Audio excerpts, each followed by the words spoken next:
check in with you. As you all know, I appreciate all your cards and text and little notes that you have posted on my Facebook after Chiquiting GQ finally, after such a long, dreadful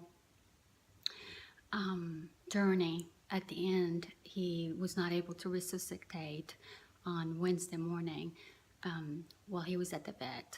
And unfortunately, even though I spent quality time with him during my breakfast, I had to let him go, and Rob did me the favor to take him to the vet to see if there was anything else that we could have done for him.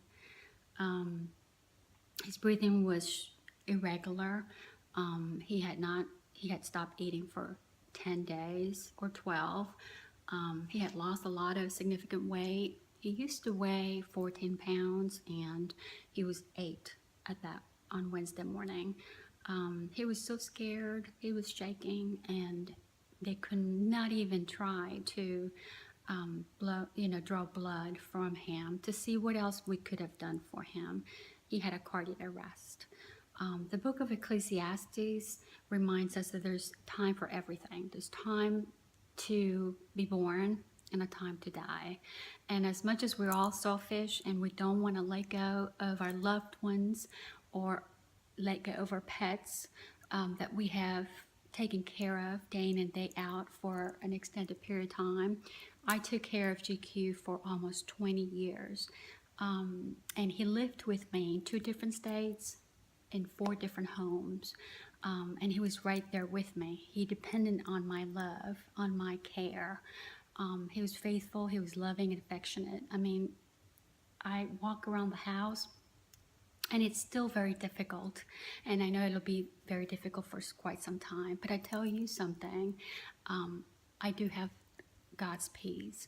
And I will cling on to every fond memories I have with GQ. That's his formal name, and his nickname was Chiquiting, and he will always be Chiquiting. So anyways, thank you so much for your comfort, for your awareness of touching bases with me, whether it was for Facebook or text or a quick phone call. I appreciate you all. It's always kind of fun to check in with you guys with all the great happenings, but also want to let you know that life is all complicated. It's ups and downs, and I tell you something, it's very reassuring to know that we do have a great God who's very faithful and loving, especially in those hard times, those seasons that we do not want to go through. He pulled us through. So you all have a great weekend. You have nothing to worry about. I know there's a great God that is giving me comfort and peace and strength. And yes, it's time to mourn as well as time to laugh and dance. It is time for me to mourn, and that's okay too. You all have a great weekend.